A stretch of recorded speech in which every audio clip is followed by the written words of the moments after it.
दोस्तों नमस्कार, बहुत बहुत स्वागत है आपका जगत ज्ञान यूट्यूब चैनल में। विंडोज़ 10 का लाइट वर्जन क्या है, क्या आपको इसे यूज करना चाहिए या नहीं, क्या ये कानूनी है या गैर कानूनी, इसी के बारे में हम बात करेंगे। चलिए फिर शुरू करते हैं। इसी तरह के कंटेंट में इंटरेस्टेड हैं तो चैनल को सब्सक्राइब करना कंसिडर करिएगा। सबसे पहले हम बात कर लेते हैं कि ये विंडोज़ 10 का लाइट वर्जन है क्या चीज़। देखिए, ये जो लाइट वर्जन है ये पुराने और कमज़ोर कंप्यूटरों के लिए डिज़ाइन किया हुआ वर्जन है। जैसे कि कंप्यूटर में 2 GB रैम है या इससे भी कम रैम है, कोई पुराने ज़माने का प्रोसेसर लगा हुआ है जिसमें विंडोज़ 10 आप डालते हैं और वो अटक अटक के चलता है, तो उन कंप्यूटरों में विंडोज़ 10 चलाने के लिए इसे डिज़ाइन किया हुआ है। आप उसमें इसे ट्राई कर सकते हैं, बाकी आप अपनी ज़रूरत के हिसाब से इसका इस्तेमाल कर सकते हैं। आपको बता दूं, ये स्पेस भी बहुत कम लेता है। आपके कंप्यूटर में स्पेस की समस्या हो तब भी आपके लिए फ़ायदेमंद रहेगा। और जैसा कि मैंने आपको बताया कि ये रैम बहुत कम यूज करता है, लगभग 1 GB रैम में आपका ये विंडोज़ 10 खुद रहता है। बाकी की जो रैम रहेगी आपके कंप्यूटर में वो फ्री हो जाएगी। और प्रोसेसर भी काफ़ी कम ही यूज करता है, पुराना धुराना होगा तो उसमें एडजस्ट कर लेगा। ये इसकी स्पेशल खासियत है। आप तो जानते ही होंगे, जो हमारा नॉर्मल विंडोज़ 10 है वो खुद को चलने के लिए लगभग 2-2.5 GB की रैम घेर लेता है। और अगर आपके कंप्यूटर में प्रोसेसर कमज़ोर वाला लगा हुआ है तो भैया उसका तो ये दम ही निकाल लेता है। अब बात कर लेते हैं ये लाइट वर्जन विंडोज़ आपका बन कैसे जाता है। तो देखिए, इसमें कई सारे गैर ज़रूरी ऐप्स को हटा दिया जाता है जिनका नॉर्मल लाइफ में कोई इस्तेमाल नहीं होता है। कई सारे प्रोग्राम को भी अनइंस्टॉल कर दिया जाता है जिसका हम इस्तेमाल नहीं करते हैं। कई सारी सर्विसेज की, विंडोज़ की सर्विसेज को भी हटा दिया जाता है और ज़्यादातर सर्विसेज को डिसेबल कर दिया जाता है। बस यूँ चाहिए होता है कि विंडोज़ ऑन हो जाए और बाकी का कोई फर्जीवाड़ा ना फैले। आप चाहें तो इन सर्विसेज को बाद में अपने हिसाब से, अपनी ज़रूरत के हिसाब से चालू कर सकते हैं। ऐप्स में क्या क्या रिमूव किया जाता है, जैसे कि आपका कोर्टाना हो गया और भी कई सारी चीज़ें हैं, मैं भी आपको रिव्यू में दिखाऊंगा। इसी वजह से आपका लाइट वर्जन वाला विंडोज़ बन जाता है। अभी हम अपने लाइट विंडोज़ पे आ गए हैं। यहाँ पे देखिए, पहली झलक में वो जो सर्च का बॉक्स वगैरह दिखता था वो हटा दिया गया है और कोर्टाना वगैरह यहाँ पे दिखता था वो भी हटा दिया गया है। कई सारे ऐप्स आपको नीचे यहाँ पे दिख जाते थे, जैसे कि आपका वो इंटरनेट एक्सप्लोरर वगैरह, उसको भी हटा दिया गया है। पूरा क्लियर दिख रहा है। बस आपका स्टार्ट बटन है।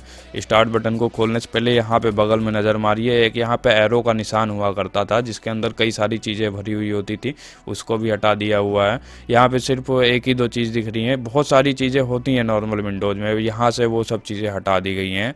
अब अपने स्टार्ट बटन पर आइए, देखिए पूरा हुलिया ही चेंज कर दिया है इन लोगों ने। ऑल प्रोग्राम में आइए पहले, यहाँ पर देखिए बहुत सारी चीज़ें होती हैं आपके नॉर्मल विंडोज़ में, लेकिन यहाँ से सब चीज़ें हटा दी गई हैं। ऐप्स के अंदर आपको सिर्फ 2 ऐप्स मिल जाएंगे। एक आपका ये कैलकुलेटर हो गया जो कि आपका नॉर्मल कैलकुलेटर की तरह ही है, और ये सेटिंग्स वगैरह हो गई। जो सेटिंग्स हैं, सेटिंग बिल्कुल वैसे ही हैं जैसे कि आपके नॉर्मल विंडोज़ में होती हैं। सेटिंग में क्या छेड़खानी कर सकते हैं, सेटिंग तो चाहिए ही होगी। और कुछ एसओ सीरीज में भी देखिए आके, यहाँ पे काफ़ी सारी कम चीज़ें हैं। बहुत सारी चीज़ों को इन लोगों ने रिमूव किया है। कुछ टूल भी इन लोगों ने सिर्फ ज़रूरी टूल रखे हैं, बाकी के फर्जी चीज़ों को भी हटा दिया है। विंडोज़ सिस्टम में देखिए यहाँ पे भी बहुत कम ही चीज़ें हैं। आप सोच रहे होंगे कि कंट्रोल पैनल इसका कैसा दिख रहा है, तो बाकी सब चीज़ें वैसे ही दिखती हैं जैसे कि आपके नॉर्मल विंडोज़ में दिखती हैं।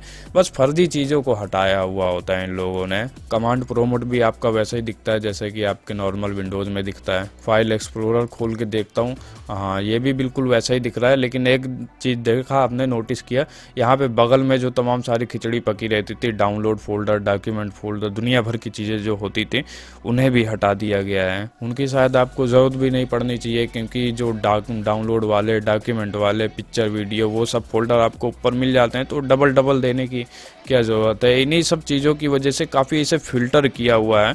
फिर कह रहा हूँ, इन्हीं सब चीज़ों की वजह से आपका ये थोड़ा फास्ट चलता है।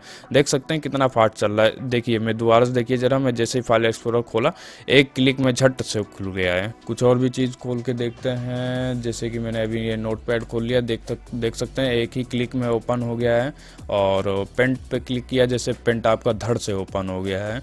और कंट्रोल पैनल तो खोल के देख ही चुके हैं, लगभग छोटी मोटी चीज़ें मैं खोल के देख चुका हूँ। सर्विसेज है, किसे खोला तो ये भी आराम से ओपन हो गया है। अब इसकी प्रॉपर्टीज़ में जाके देखते हैं वहाँ पे क्या चीज़ दिखता है।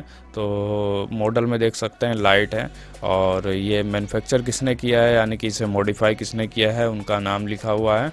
और ये अभी एक्टिवेटेड नहीं है, आपको एक्टिवेट करना पड़ता है। एक्टिवेट कैसे करना है और कैसे इंस्टॉल करना है, कैसे डाउनलोड करना है, इसके लिए मैं नेक्स्ट पार्ट बना दूंगा। वीडियो का लिंक आपको डिस्क्रिप्शन में दे दिया जाएगा, आप चाहें तो देख लीजिएगा। अभी कुछ ज़रूरी चीज़ें बता देता हूँ इसके बारे में। देखिए, ये जो लाइट वर्जन वाले विंडोज़ होते हैं ज़्यादातर, ये माइक्रोसॉफ्ट के द्वारा बनाए हुए नहीं होते हैं। माइक्रोसॉफ्ट कोई लाइट वर्जन का विंडोज़ नहीं बनाता है। ये होता कैसे है कि नॉर्मल लोग जैसे मैं या आप माइक्रोसॉफ्ट की वेबसाइट से नॉर्मल विंडोज़ डाउनलोड करते हैं, फिर उसे मॉडिफाई करते हैं। उनमें जो जैसे कि आपको बताया, गैर ज़रूरी चीज़ों को हटा दिया जाता है। और नॉर्मल विंडोज़ का साइज़ आपका होता है करीब 4 से 5 जीबी का, लेकिन जब ये मॉडिफाई करके बनता है, तैयार होता है, तो इसकी आईएसओ फाइल का साइज़ जो है लगभग 1 जीबी के आसपास हो जाती है। एक मज़े की बात बताऊं, किसी नॉर्मल विंडोज़ को या उसकी आईएसओ फाइल को अपने हिसाब से मॉडिफाई करके उसे लाइट विंडोज़ हम और आप भी बना सकते हैं। बस उसके लिए थोड़े बहुत तो 2-4 टूल वगैरह चाहिए होंगे और थोड़ी बहुत नॉलेज वगैरह चाहिए होगी, जो कि मैं आपको किसी वीडियो में बताऊंगा।